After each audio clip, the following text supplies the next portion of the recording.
Good morning. Thanks for joining us on the press right here from our live studio in Abuja, the way we do it Monday to Fridays. My name is Anire Binitie. It is always wonderful. It's a joy. It's a pleasure knowing that you were there waiting for the show. It gives me the greatest peace and happiness because the program again was created for you, as we discuss issues on the front pages of our papers. And of course, those issues that we discuss are issues that affect you and I as Nigerians. And when we have the chance, we do bring stories from across the seas. But today, our focus shall be totally Nigeria, if only you stick with us from beginning to the end of the show. Yes, I have one of my guests in. I expect the other to come. Again, if you follow me on my beat, you will know, and if you live in Abuja, it's been raining lions and elephants and rhinoceros and just name it. Just imagine the biggest animal in the forest or those that are extinct. That is the way it is raining this morning. But like I love to say, the show must go on, and I'm here despite the weather. And of course, I have this history of my guests bailing on me anytime it rains. But I'm glad to let you know that I have one of the two, and I expect the other. On the show, we start with the weather report. We move on to the front pages of the papers. And of course, we'll take a break to bring in our guests to analyze some of the issues on the front pages of our papers. And somewhere between the mix, we open the phone line so you can call in. Like I do on the show, I always love to remind you, if you call anytime before you see the phone lines on your screen, then it's not possible that I pick the calls. Because it's not okay. It's not that we are, we're ignoring you. It's just that we have a time for everything on the show. And we have cases where callers call in despite, the information given. I have like 20 missed calls when we're not ready to pick calls. So you get exhausted. And when it is time for the calls to begin to come in, you do not call again. Please, we do not want today to be such a case or situation where you call before you see the phone lines, and when the phone lines are open, you're so angry or exhausted and you do not call in. All right, let us start the show with our weather report this morning, and we start with Delta State. Did I tell you my name? My name is Anire Binitie. Okay, so Delta is first on the weather this morning, and Delta started at 24 degrees Celsius by 9 a.m. About now, it has risen to 25 degrees Celsius. By 10 a.m., we expect it to rise to 26 degrees. By 11 a.m., 27. And by 12 p.m., 28 degrees, and by 1 p.m., 29. Apparently, it's just going to go on and on like that for Delta today.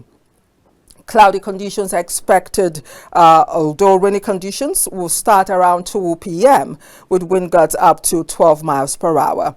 Highs at 29 degrees Celsius and lows at 23 degrees Celsius.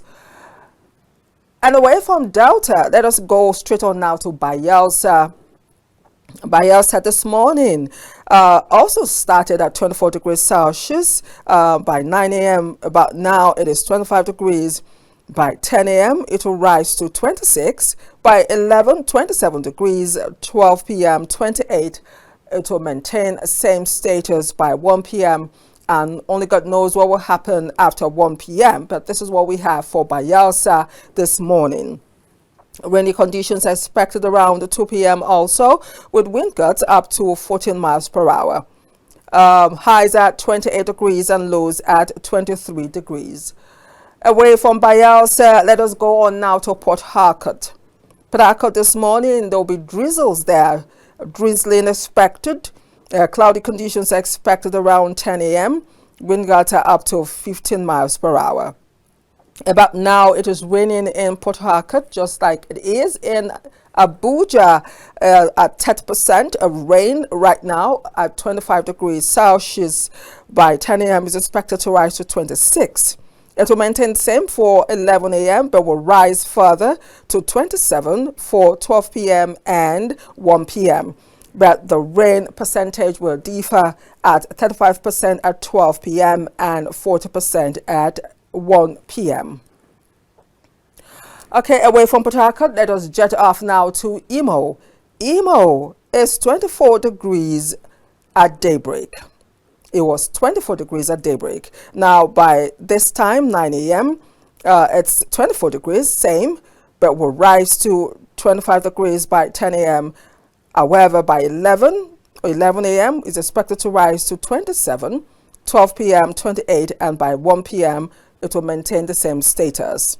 Rainy conditions are expected around 2 p.m., with wind gusts up to 13 miles per hour. Highs at 28 degrees and lows at 23. Enugu is up next. Enugu is about 24 degrees right now, 9 a.m. By 10 a.m. is expected to rise to 25 degrees Celsius. By 11, 27 degrees. By 12, 28 degrees, maintaining same at 1 p.m. Rainy conditions are expected around 2 p.m. Wind gusts are up to 19 miles per hour. Enugu has its highs at 29 degrees and lows at 23 degrees. Away from Enugu, let us go straight on now to Abuja. Let us take a look at Abuja. Abuja this morning is rainy. I told you already. Cloudy conditions expected around 1800 hour. Wind gusts are up to 13 miles per hour. You can see Abuja right there. The rain this morning, I tell you, it took me a canoe and a flying boat to get to work. About now, it is 65% of rain, which will cut across till 11 a.m., but will drop a little bit by 12 p.m. and 1 p.m. to 60% of rain. By 10 a.m., it will be 23 degrees Celsius. It will maintain same at 11 a.m., but will rise to 24 at 12 p.m. and 25 for 1 p.m. So that is Abuja, highs at 25 degrees and lows at 21. Okay, let us move on to Kano. Kano this morning. Kano, the weather, I can't believe that we're going to have some rain in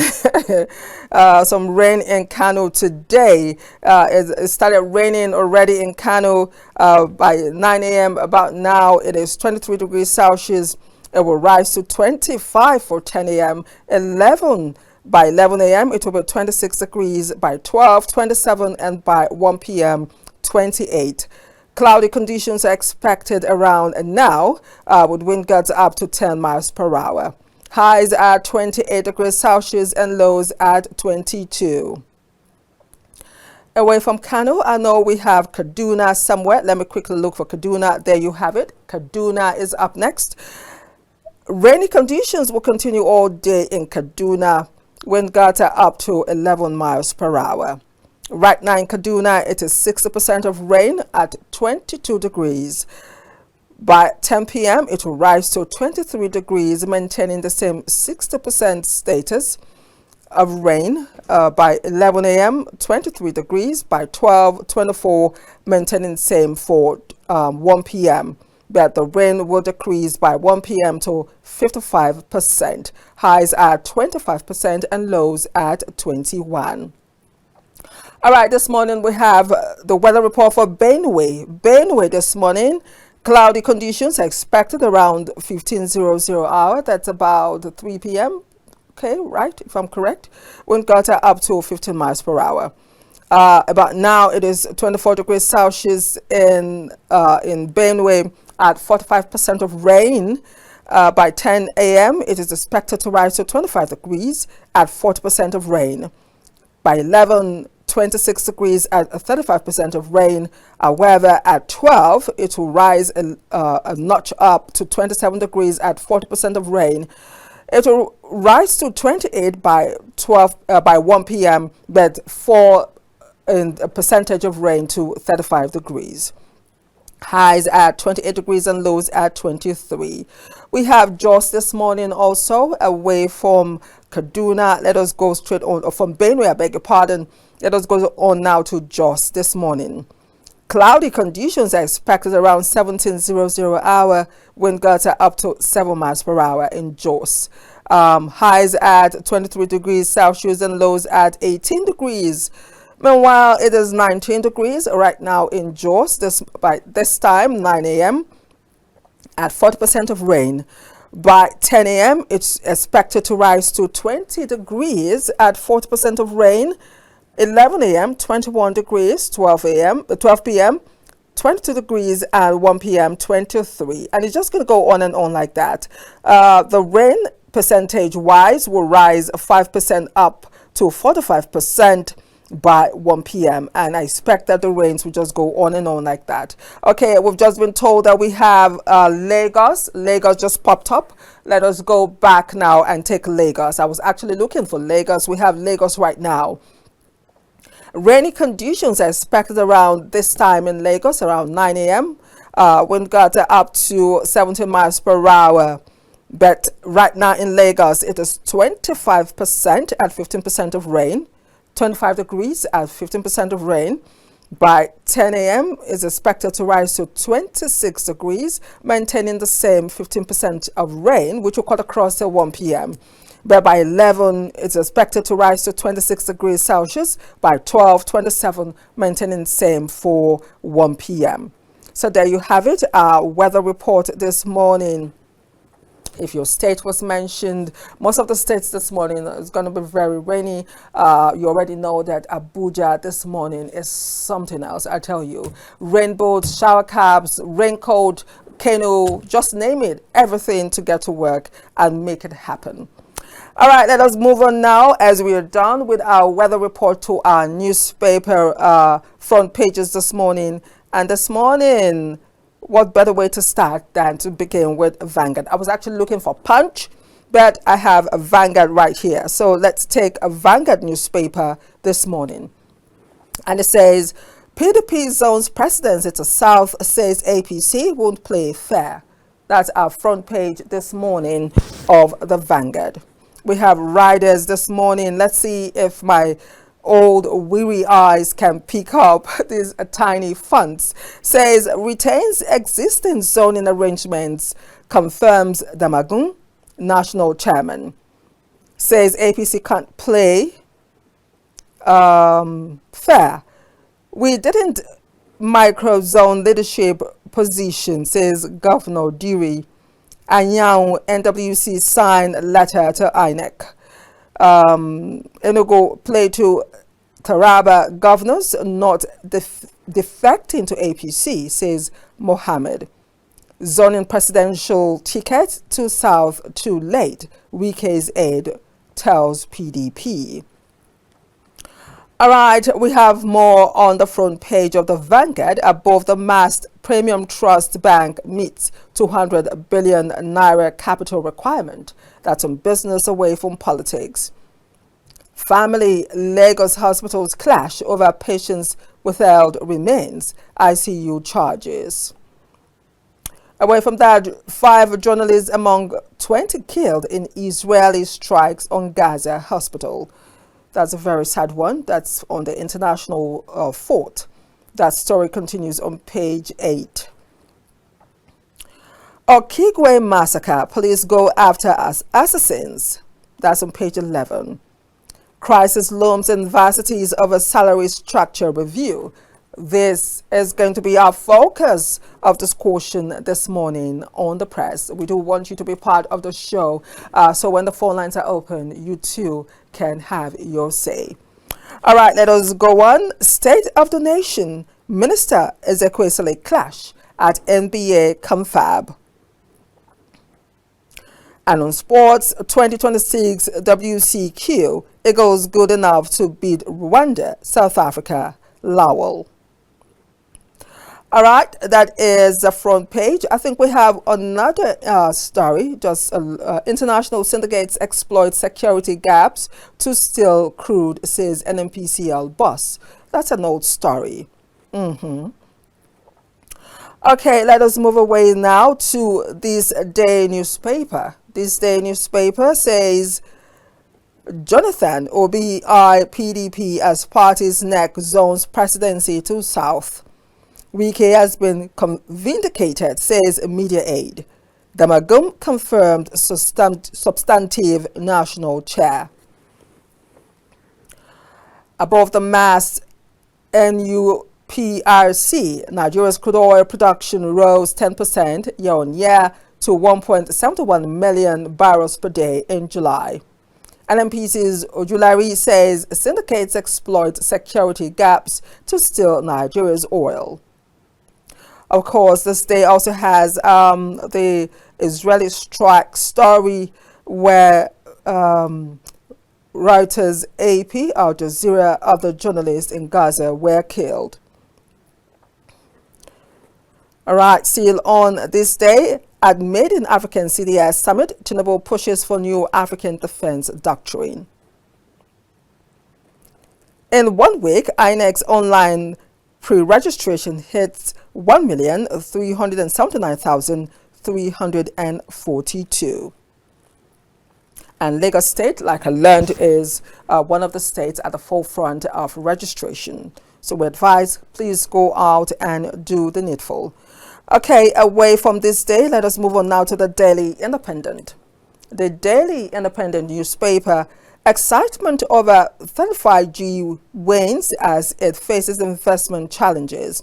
Only 5 million subscribers connected in 3 years. Mafab dormant.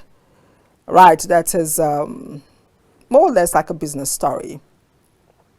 Above the mast, FAC 2 trillion naira record surge linked to fiscal reforms, oil windfall. Beside that, terrorism threat can't be tamed in isolation, says Tinubu. Very true. You failed your parties, Nigerians. APC mocks PDP governors. Lawyers hail Mba's transformative leadership giant strides in 2 years.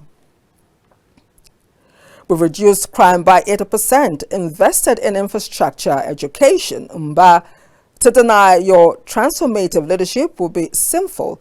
Ozekome, page 29. Nigeria-Brazil set for direct air link.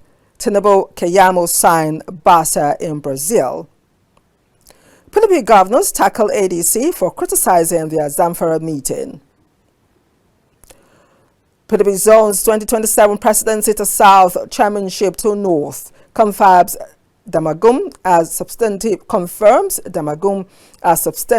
chairman. Holds next NEC meeting on October 15th.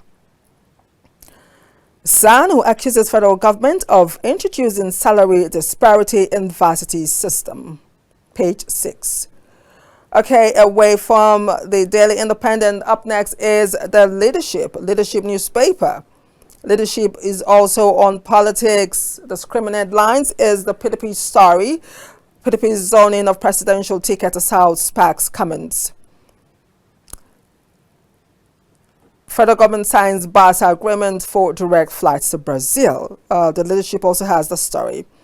Okay, 3 dead, 17 rescued as boat capsized in Bronu. This is, I don't know what's going on in that area. Recall we had the boat mishap in Sokoto, and again, I think it was yesterday or 2 days ago, there was another, just before we were recovering from the first one, another happened. And this morning we're having a report from Bronu. I don't know what's going on. I think those in charge need to take a look at the problems. Usually we have overloading, and the question I ask is, before these ships or boats, I beg your pardon, before these boats actually sail out of wherever they're sailing from to the destination they're going, do they not see that they are overloaded? I did not know. I'm trying to wonder, or I'm wondering if you don't have people at this point who can actually prevent these accidents or incidents from happening by ensuring that these boats are not overloaded. Do you understand? So for us to keep having, these accidents or incidents or mishaps happen again and again, and no solution, especially when lives are involved. It's really heartbreaking. We just hope that those in charge, do the needful so we do not get reports like this every day. All right, away from that, parties accept mediation in Abia land dispute. Now, reactions as Atiku declares presidential bid. Wow. Okay, that story continues on page 29. ASUU begins nationwide protest, demands action on withheld salaries. All right, let us move on to more papers. The matrix is up next. Let us take a look at the matrix. The matrix is also on the PDP story. 2027, PDP slams door against Atiku, paves way for Obi's return. We became stronger after you left PDP, governors mock Atiku. Others, why I want to contest again in 2027, Atiku. That's on page 2. Away from that outrage as Nkubi's wife exposes man who advised her to kill daughter. Ooh, this is not, we're going to move away from that story. Not the type I would want to read this morning. Dajo resigned voluntarily, not under pressure, Benue Assembly. Police rescue 5 kidnap victims, neutralize 5 suspected kidnappers. And on football or soccer or sports, APL, 16-year-old Ngumoha scores a 110th minute winner as Liverpool beat Newcastle. Okay, away from the matrix, let us go now to the Daily Times. The Daily Times is still on the PDP story. PDP zones 2027 presidential ticket to South, confirms Damagum chairman. NDLEA bust drug syndicate at Kanu Airport. NMPCL nears 100% pipeline efficiency. GCEO. Okay, we have more APC to PDP.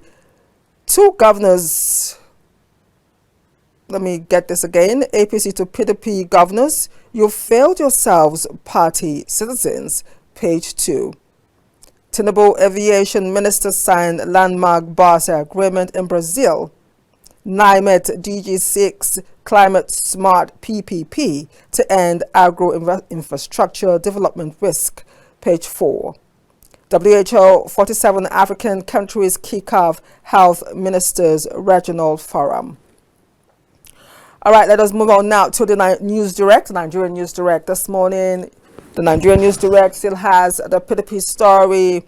PDP zones 2027 presidency to South as NEC decision aligns with Wike's 2022 G5 recommendations.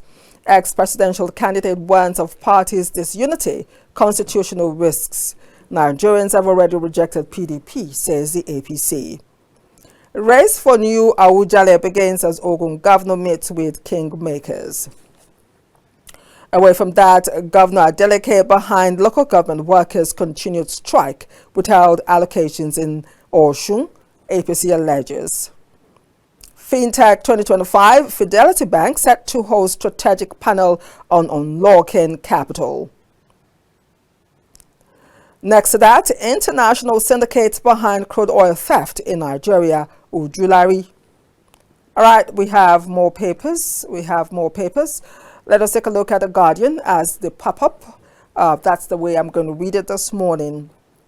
The Guardian newspaper says 2027 Atiku signals interest as PDP heads for showdown with Tinubu.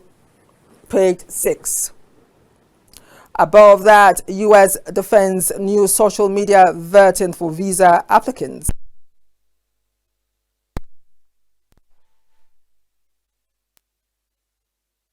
Lagoon crash. Page 8.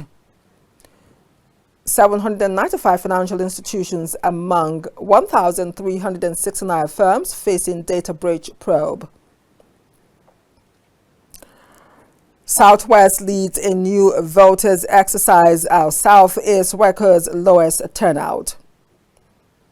Federal government introduces mandatory ethics criminal screening for teachers.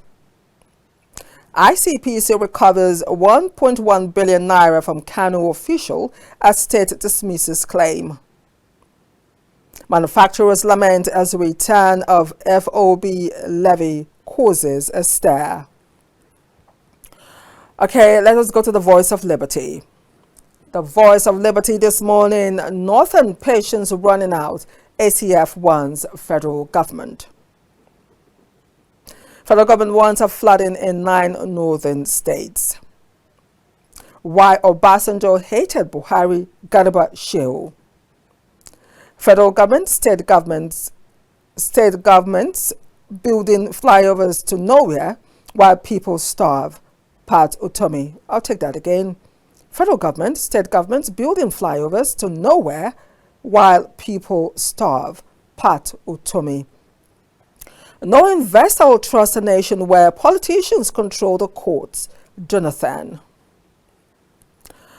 Daily Trust is up next. Daily Trust is still on the PDP story 2027. PDP shuts out North. How drug syndicate framed 3 Nigerians detained in Saudi Arabia. Federal government issues fresh flood alert to 9 northern states. Beside that story, ECOWAS to raise 260,000 counter-terrorism brigades. Residents flee as bandits attack Niger, Kwara. The Nigerian Tribune is up next. Battle for 2027 takes shape as PDP zones presidential ticket to South. The Nigerian Tribune. Away from that, reintroduction of 4% FOB levy worries man. Insecurity, ECOWAS to deploy 260,000 counter-terrorism brigade. All right, let us move on now to the Daily Monitor. The Daily Monitor still has the PDP story, so I will just go below. Says APC to PDP, accept by-election results as a voter rejection. Then up next is a blueprint. Let us take a look at the blueprints this morning. The blueprint also has the PDP story. PDP affirms Dabagun, substantive chair, zones presidential ticket to South. Accuses APC of intimidation, fixes 103rd neck for October 15th. Forget 2027, Nigeria won't return to dark era, ruling party. About 1,000 terror groups operate in Africa. Gambari, CDS, Musa 6 continent-led security architecture. And finally on the Punch this morning, 2027 presidency, Makinde others to fight for PDP ticket. Party zones, 2027 ticket to South. OB may consider PDP return, say obedience. APC insists opposition will lose in 2027. Military retirees demand pay raise, national honors. Despite federal government's promise, Ekiti Ondo federal roads still impassable. Power generation stuck at 5,500 megawatts as Bayelsa gets regulatory authority. All right, that's how much we can take on our front pages this morning. Yes, the show is still on. We take a short break to return with our guest as we take a look at ASUU this morning. The front page of the Daily Sun is where we actually got focus this morning. ASUU warns of looming crisis, accuses federal government of delayed tactics, says tertiary institutions loan poison chalice unacceptable. This when we return. Stay with us. Yes, welcome back once again. Thanks for your patience all this while. As we're about to start now with our discussion, I have a guest in the house, and I did tell you before the break that we shall be taking a look at ASUU. Now, the Academic Staff Union of Universities, ASUU, has accused the federal government of deliberate foot dragging and the poor handling of long-standing issues affecting public universities, warning that another round of industrial action may be inevitable. Now, ASUU has also warned that they are going to have peaceful demonstrations in some parts, starting from Ibadan today. ASUU will commence a peaceful mass protest nationwide from today, August 26, to press home their demands. Long peace, like they said, that the long peace that that they've experienced in universities so far was as a result of their patience and expectations that government would honor its promises. Now, what they're asking for is the renegotiation of the 2009 ASUU federal government agreement, outstanding salary arrears, withheld promotions and welfare of retired lecturers. These are some of the demands that they're making today. So to help us discuss this morning, I have a friend in the house. She has become one of us right here on the press. She is Uchenna Obidike. She is a legal practitioner as well as a social affairs analyst. Uchenna, it's so nice to have you this morning.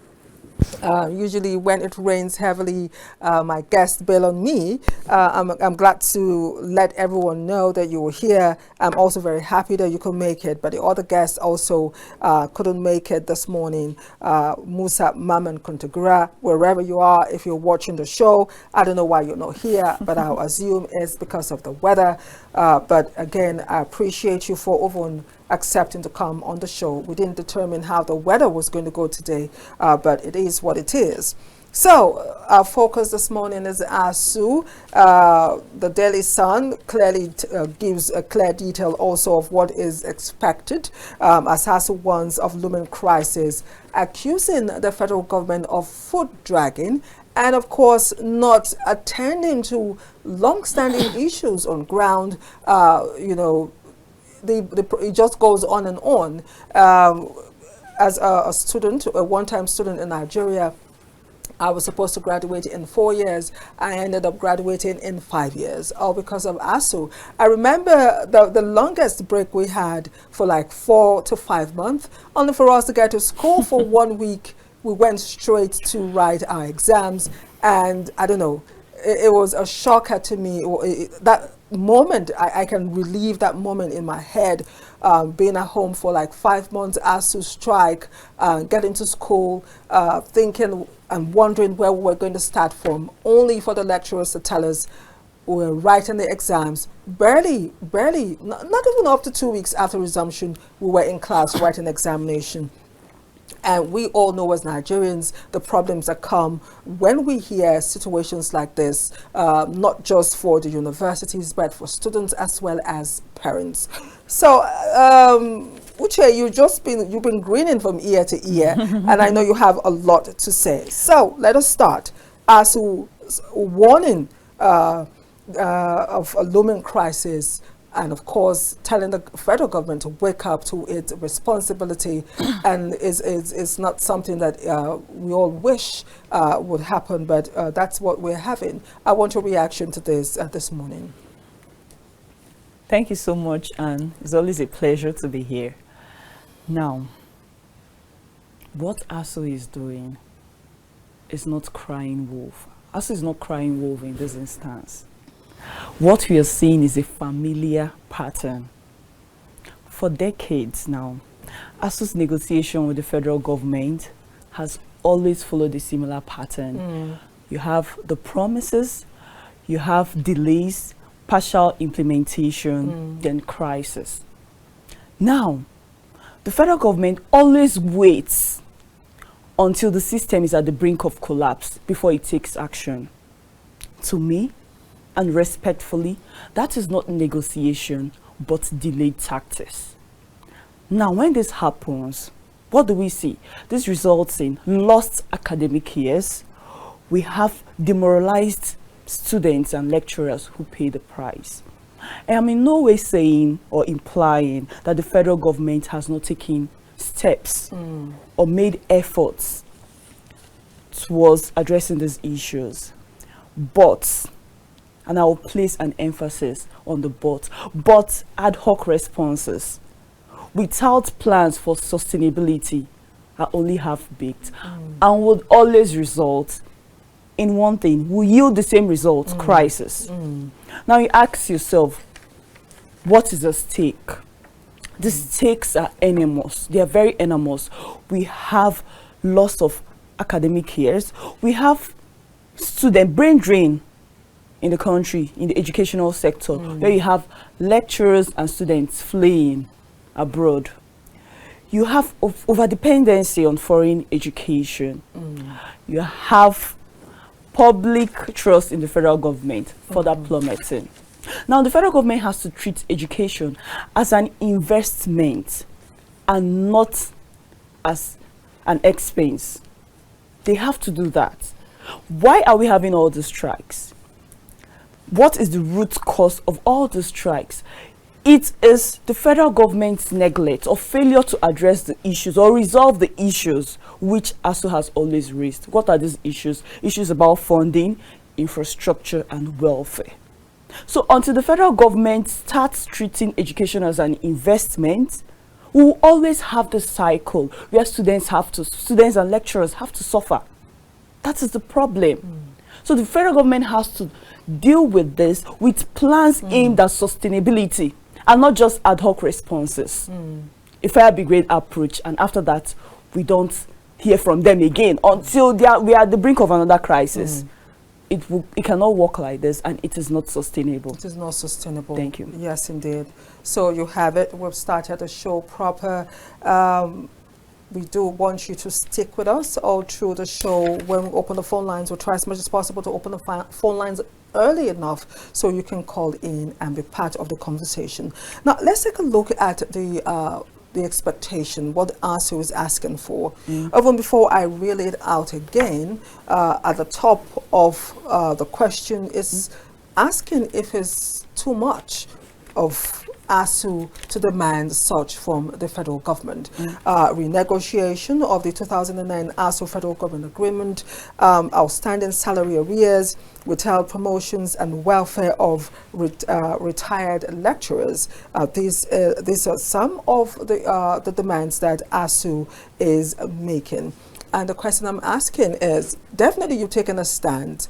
I'm asking, do you think ASUU is asking for too much? Are you for or against the demands made by ASUU?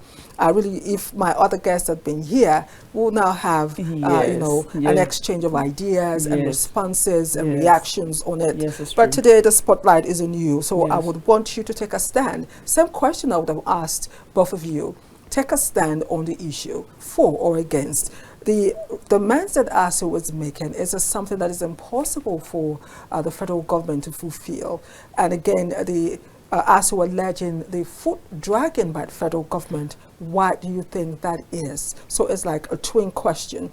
Are these demands out of mass, not reachable, achievable?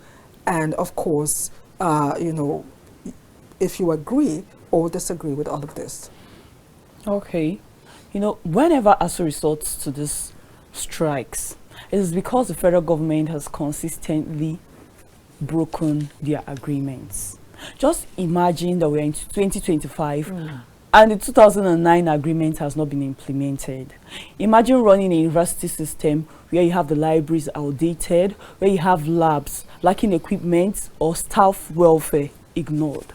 So the federal government has to really treat education as an investment. Now you ask, are these demands frivolous? What are they asking for? They are not frivolous.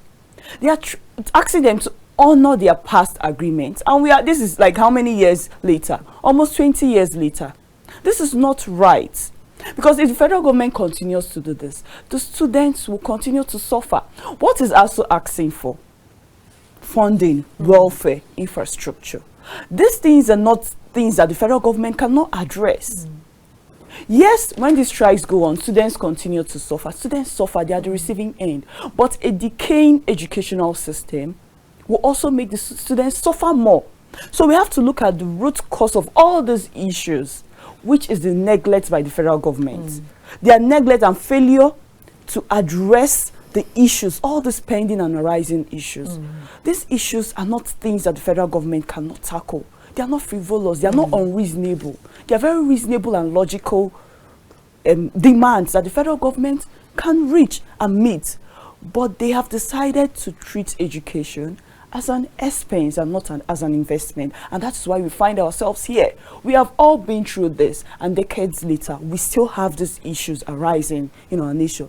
And until the federal government stops signing agreements which it cannot honor, fulfill, we will always find ourselves in the cycle.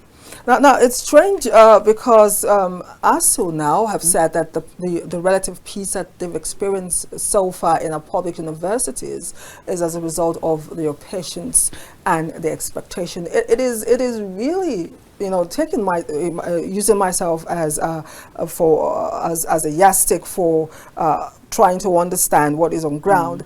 Having so much expectation from someone and not getting it fulfilled, especially when I'm patient and waiting and believing that what I expect would come to me, and at the end of the day I do not have it. I can imagine how they feel.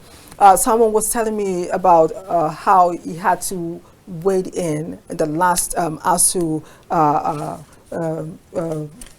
crisis that we had in Nigeria, that he was the one helping the family to feed, pay bills, and it was so bad that the guy was close to becoming suicidal. So as friends, they had to rally around to like support. So I can imagine what lecturers go through, especially retired lecturers who do not have the arrears paid, who most of them depend solely on the job that they do, and of course the ripple effect on the family. And of course, when you have the family affected, the society at large is definitely affected. Now, you talked about federal government taking a look at education as an investment and not as an expense. As an expense. Yes. What impact do you think this has on our educational system? Federal government saying education not as an investment but as an expense. What impact, in your opinion, has this had on our educational system thus far? Of course, within the 2009 ASUU federal government agreement, which has not been met till now. We're talking about 20 years after. What impact has this, do you think, in your opinion, this has had on our educational system?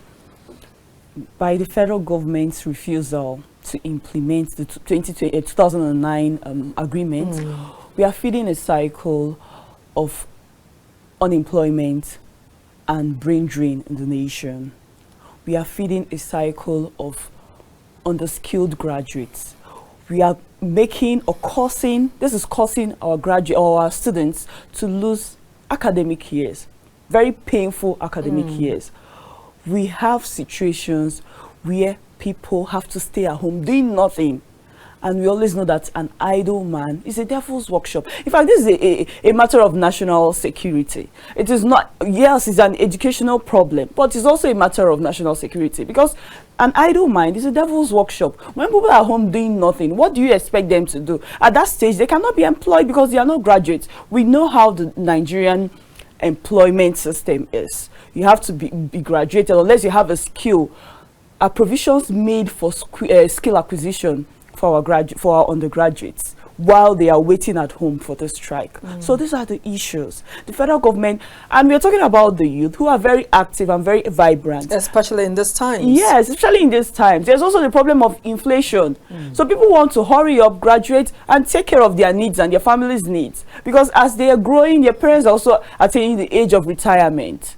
We don't want to talk about our government's treatment towards our pensioners. So now, people are in school who are supposed to graduate, as you said, you spend 5 years instead of 4 years in the university. That is 1 whole year. Wasted. Yes. So when people are home, what do you expect? Increased crime rates.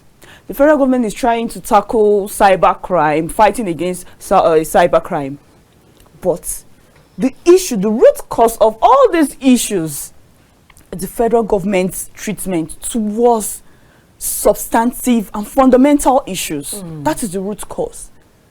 If they don't address all these issues, it will birth a lot of issues that will overwhelm the federal government. And this is why we find ourselves here. Thank you. All right, if you just joined us, it is the press, and yes, my guest is on fire this morning, Uchenna. Please calm down. We'll take a break, and when we return, the phone lines will be open, so you can call in and be part of the conversation. Stay with us. Yes, welcome back. Welcome back. The phone lines are open now. You can call in and be part of the conversation as we take a look at ASUU this morning, as ASUU warns of looming crisis, accusing the federal government of food dragging. Not just that, ASUU is also accusing the federal government of its poor handling of, issues, long-standing issues concerning public universities. They are making demands and asking the federal government to meet the demands that they've made thus far. And they are actually saying that starting today, the 26th of August, they're going to start a peaceful demonstration nationwide to drive their demands home. And if the federal government does not respond positively, then we may just be seeing another,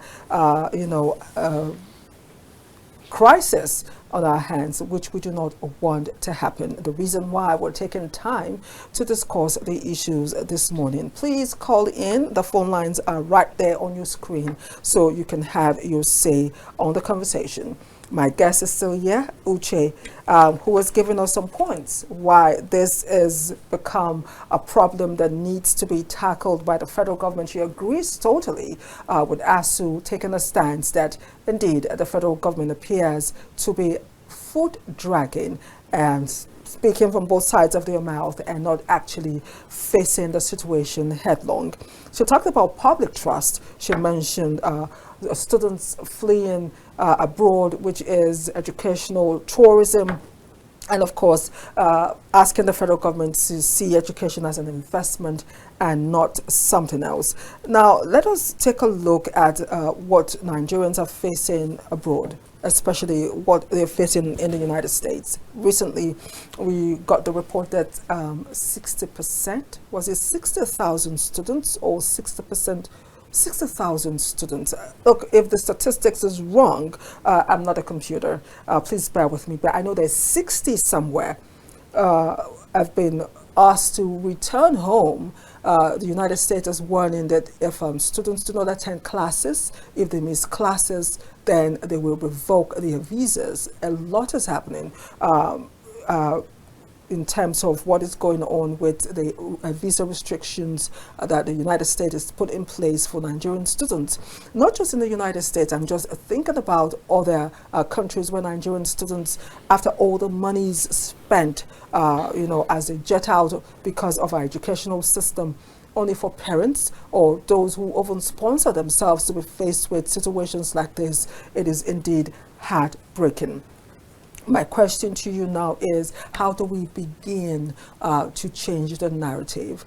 What should be paramount for the federal government at a time like this, especially as the warning is coming early, so we do not wait until there's total chaos and breakdown? What should be the reaction of the federal government with this coming today? Not forgetting that they're going to start a peaceful protest starting today nationwide. We do not even know how long that will last and where it will lead to. Federal government's reaction in a time like this, from your perspective? Charity begins at home. If the federal government works very hard towards implementing all those demands and setting the educational system in a way that we don't have needs for educational tourism. People are always going to be traveling or travel out of Nigeria abroad for education, but people should not travel because of the decaying educational system in Nigeria. So the federal government, for the first one, the federal government has to set up an independent body to pursue the implementation of all those demands. We don't want ad hoc responses, because that is what we have in Nigeria, where they apply the fire brigade approach. They immediately tackle the issue without in-depth sustainability. We don't want that. So an independent body should be set up to monitor this, implement all this. This is decades long. 2009 and we are in 2025. It doesn't speak well of our nation as a country, and this is a very justifiable reason where we have people embarking on educational tourism. Yes, where they have to face all those things, fleeing their homeland to face all those issues that are avoidable if our educational system is well set. So the federal government has to work hard into honoring its agreements. It's not just by signing, but honoring it. That shows them it's a spirit of it shows a spirit of goodwill from the federal government when it continues to honor its agreements. Now, before we went on the break, you were talking about this situation actually being one of that is security, national security, yes. where you have students stay at home Yes. for a long period of time, and because of crisis, ASUU crisis. I remembered when I was in school, we had I had a share of such a situation where lots of students were killed in one of the ASUU strikes. I attended ECWAMA, Edo State University, which is Ambrose Ali University now. And, you know, Edo State then were at the forefront of our Luta when it comes to ASUU strike, you know, trying to ensure that we push and let the federal government and state government hear our demands. And during that one of those ASUU strikes, we actually lost a lot of students, and we didn't have a fair reportage of the situation. We on ground, those of us students on ground who survived, knew that we lost over or almost 100 students, and the newspapers mentioned just one. We had a situation where a truckload of students were going towards Uromi. I don't want to mention any name. If you attended ECPOMA at that time, you will know exactly what I'm talking about, why they were going to Uromi that early morning, what they wanted to do because of the schools were closed. But of course, none of them returned. And at the end of the day, we had bodies on farmlands and or whatnot, and it kept on piling and piling. We didn't have the type of technology that we have now. I'm talking about like 2 million years ago when I was in school. Yeah. So it's a lot where you have students stay at home, rest of youths not doing anything. Of course, the imagination will run riot. We're looking for solutions, and this morning my guest is helping us do that. Let's take a look at retired lecturers at this time, especially those who are still waiting for arrears, waiting for the promises made by government, and yet the light seems to be so dim. A peek into the emotional situation that retired lecturers will be going through, and of course the ripple effect on the family front. And yes, if it affects the family, it definitely affects the society. So let us take a peek, in your opinion, be the voice for the retired lecturers at this time. Uche. Yes, the way a government or a nation treats its retired pensioners is a reflection of the state of the nation. You know, these are people who dedicated their lives, their youth and service to the nation, and in retirement they have been abandoned. I'm sorry, but I'm going to use the word abandonment because that is what it connotes. If not, why would people who retired in 2009 be fighting for their pension at this point? Why have they been ignored and neglected? And we're talking about crime rate. Their children are at home. The parents are not receiving pension.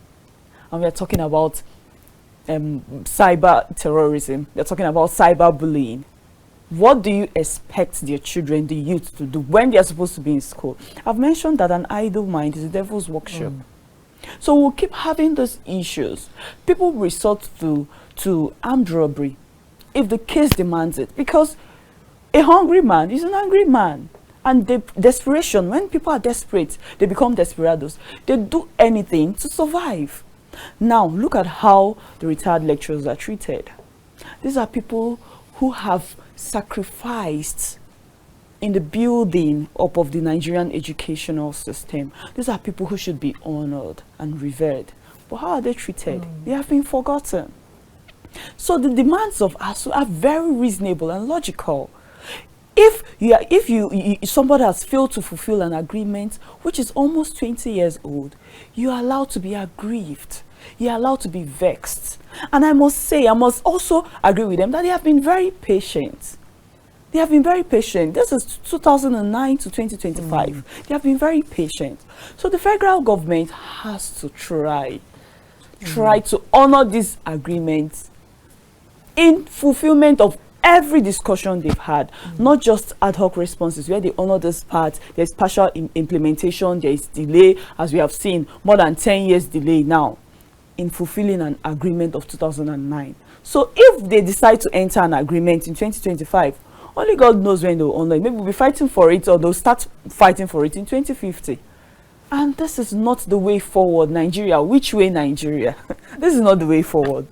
So the federal government has to act, treat education as an investment, and implement and honor its agreement. Thank you. Okay, the phones are not, the calls are not coming in. We want you to call in and be part of the conversation this morning. Even if you don't want to talk about ASUU, we read other, we had other very, very important front page stories. You have something different you want to talk about, you want to share with us as a Nigerian, you're free to call in and discuss those.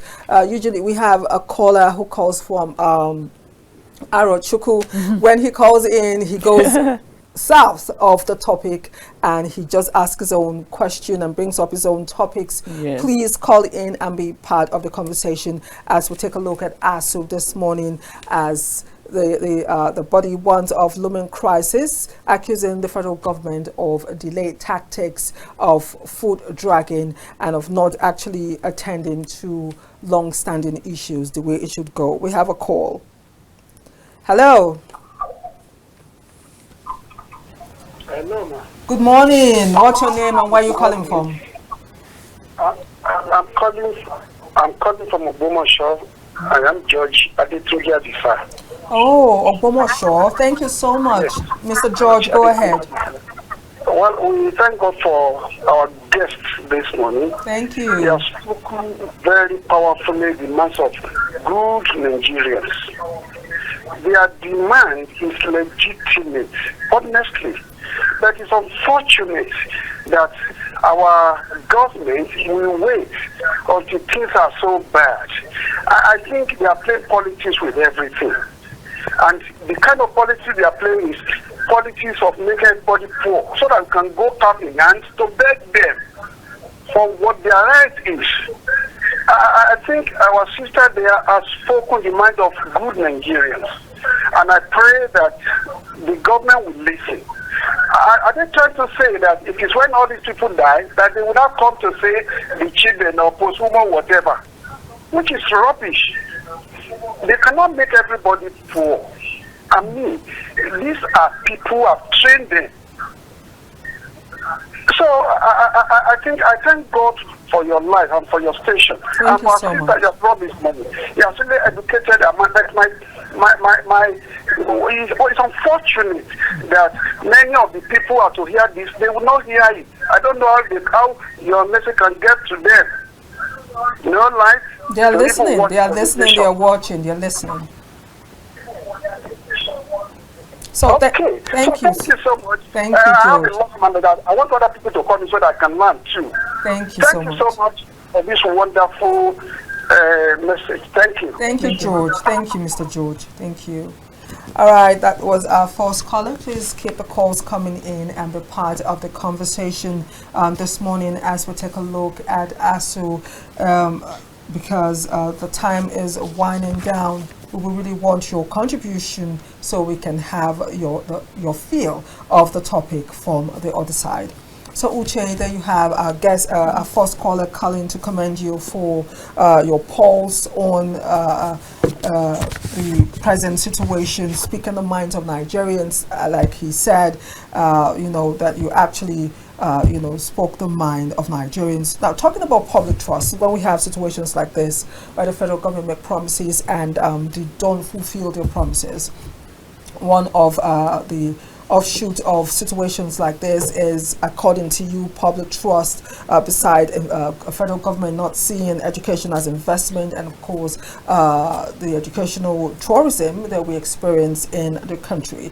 So how important is it for federal government to build public trust, not just for ASUU, not just for on education, but across the board? Because not just we're talking ASUU now because this is the trending story, but when it comes to public trust and promises made by the federal government, there seems to be no trust in terms of words spoken and action taken. How important is it for any government, not just what we're facing presently, to ensure that they carry their citizens along and actually walk the talk? No, the public trust in the federal government further plummets. That is, if the public still trusts the federal government. Because besides this, there are always a lot of issues where the public has always questioned the integrity of the government. We've had scenarios or cases where people say, oh, I'm not going to vote. They are going to rig it. They'll still put who they, or they'll still select who they want. They are using the word selection, not election now. We've had cases where people say, I don't want to go for that job interview, especially when he applies to federal government jobs. Oh, they're still going to select the people who they want to pick, people who have connections. So this continues. We've had situations where people go for promotion interviews and they're like, well, I've done my best, but I know that the people who are going to pass are the people who want to pass. Is there equal application of rule of law? Somebody does something, he's let to go off the hook, another person does it, the person becomes a scapegoat. So at this point, I doubt, but I stand corrected, the Nigerians trust anything that comes from the federal government. But how important is it for federal government of Nigeria to begin to build public trust? Do you think it's something that's impossible? Making promises to the citizens who voted you there to serve, and at the end of the day, they get there. What is spoken is not what is done, or the expectations are never met. How important is it for federal government to begin to build public trust, not just on our educational forth, but across all facets of society? They said a journey of 1,000 miles starts with a step. The federal government now has to start implementing and honoring its agreements. When it goes into an agreement, implement it in due time without delays. Not partial implementation, but full implementation. Treat its citizenry with respect and regard, because that is the duty. The welfare, that's the duty of the federal government. The welfare and security of the citizenry is the primary purpose of the government. By the 1999, the provisions of the 1999 Constitution as amended, that's section 14, yes, of the 1999 Constitution as amended. That is the primary duty of the federal government. So all these issues relating to the welfare of the Nigerian citizenry should be tackled. If not, there will birth a lot of issues which cannot or may not be fully controlled by the federal government, issues which will affect our security, our health, our economy, and even our income. So the federal government has to try to honor his agreements and keep to his words. Interesting.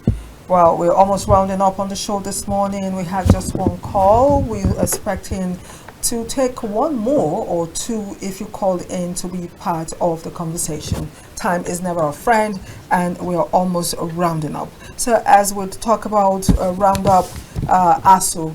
ASUU is the reason why we're talking here this morning, the Academic Staff Union of Universities. What do you have for ASUU this morning? If you happen to be, because they're going to be having press conferences today, starting today, even as they also start the nationwide mass protest. If you have an opportunity to be in one of those conferences and you have to speak to the organizers, speak to ASUU directly, which you have here, what would you tell ASUU as they go through this phase with the federal government, and of course starting the protest this morning? But before you answer, we have a call. Thank you. Hello, good morning. Hello, good morning. Yes, Hamza from Mina. Yeah, good morning. Good morning, Hamza. Go ahead, Hamza. Yeah, please. Thank you. Please let me appreciate you, Captain T. Thank you. In particular, our dear barista over there. Thank you. In fact, she is very exclusive. She's not only a barista, she is like a leader and a mother who actually can feel the feelings of parents and students. So may God bless you.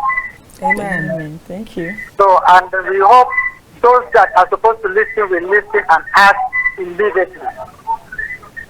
We hope so too. So thank you very much. Thank you, Hamzat. Thank you so much. I appreciate your call, Hamzat, all the way from Mina. So, over to you as you address ASUU this morning. I want to appreciate ASUU. I commend their courage. I commend their tenacity. And I commend their determination for fighting for the betterment of the Nigerian education system. I also commend their patience. It is not easy to wait for over 10 years for the fulfillment of an agreement or a promise, and that is something that many people may not be able to do. So I commend them, and I hope that they continue to fight for the betterment of the Nigerian education system. They should not be intimidated or deterred or bullied. Even if they are bullied, we still commend their courage. So it's good work. They continue to do their good work in Nigeria. Thank you. Yes, indeed. Yes. So I want to appreciate you for being on our show this morning. Thank you. We actually had ASUU on our minds this morning. You heard all that the guest said. We commend ASUU for their continuous fight for the best in terms of education. Of course, the focus being our public universities. Yes, I also want to appreciate my guests who called in. We had two guests that called in, one from Ogbomoso and of course the other from Mina. We appreciate you for calling this morning. We do hope that the federal government will do the needful in terms of fulfilling the promises made to ASUU. Of course, sit down with them and renegotiate the 2009 ASUU federal government agreement so they get to a logical conclusion.